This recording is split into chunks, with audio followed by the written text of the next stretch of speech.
There's a lot of anticipation. There's drama. What's my team going to do? Right.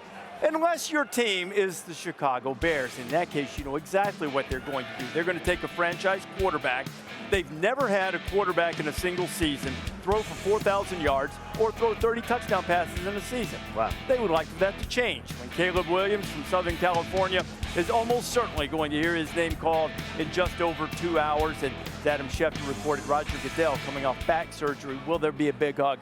Will there not be? Probably be a big hug for Lincoln Riley, the head coach at USC, who's coached Caleb Williams throughout his college career. You've had #1 draft picks, quarterback position. What sets Caleb apart? Well, you're talking about really unique physical skills. I mean, even given all the talented guys that there are, this guy's skills are really special. His ability to move, his strength, which I don't think it's talked a lot about, his ability to get out of tackles, and then the arm talent, being able to really make any throw you want. And you combine that with a really unique personality, the ability to connect with a lot of different people, be very comfortable in his own skin, and you obviously see the results. You know, if you were going to, I'm sure you had these meetings, you coached the quarterback, and I always had a weekly meeting with the quarterbacks for, you know, quarterback whisperer or so forth. What would you say to Caleb that he needs to do to make the transition to the next level and have success? Coach, I would say, you know it better than anybody. The further you go along, the more tape that they get on you, and then obviously you get the next level and the competition rises. People are going to try different things to beat you. And to me, the great quarterbacks find ways to win games no matter what defenses are trying to do to them. And I think for him, it's going to continue to get more comfortable in the pocket because I would imagine teams are going to try to keep him in there. So the more he can get comfortable there, continue to beat teams that way, we know how special he is when he gets outside the pocket. That's where the guy really separates himself. So as his game continues to evolve, I think he'll be tougher to beat and an even more complete player. Yeah, I agree with you 100%. He's got a lot of upside, and if he throws the ball on time as well as his skills to be impromptu, be unbelievable to stop. Exactly. I'd love to ask you about, you know, I remember when Michael Vick was coming out, and he's a guy that was able to rely on his feet his whole life. So whenever there was that gray area in coverage, he was able to get out and maybe go 80 yards, right? Caleb doesn't necessarily want to go 80 yards. He's going to look to buy time and eventually find that open guy. He's done it since middle school, high school, Oklahoma, and now USC. Obviously, we're all talking about he's going to have to play on time and things like that. Where do you draw the line between playing on schedule and still relying on that unique skill set of being able to make those Mahomes plays?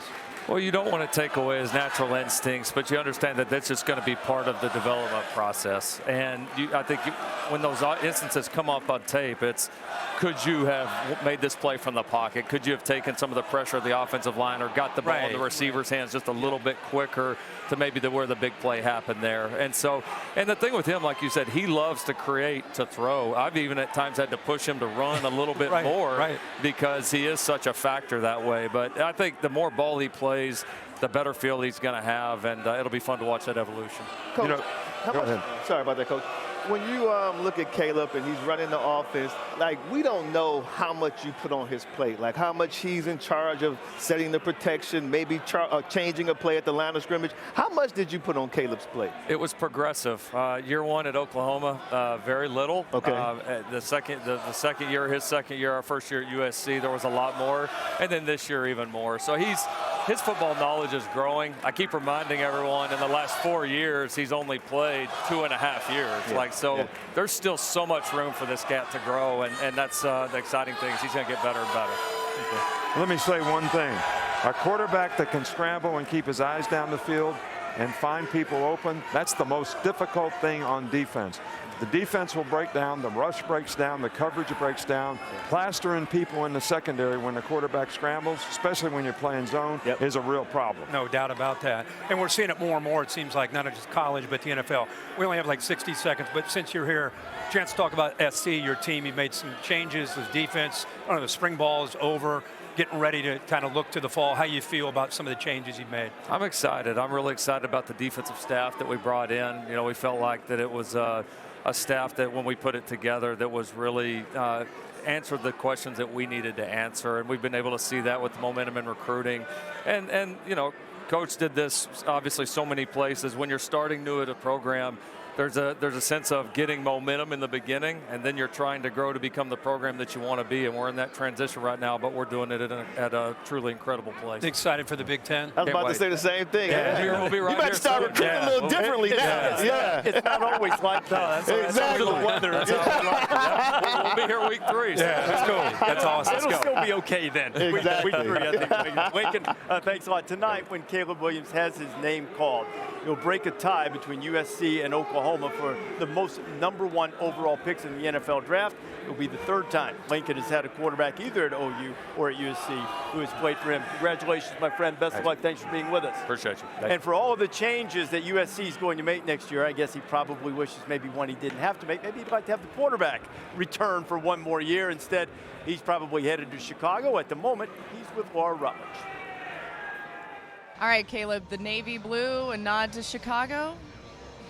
We'll see. We'll see. First pick with 10 minutes on the board, on the clock, so we'll see how that goes. How are you feeling? I'm good. I feel good. I feel confident. I'm happy.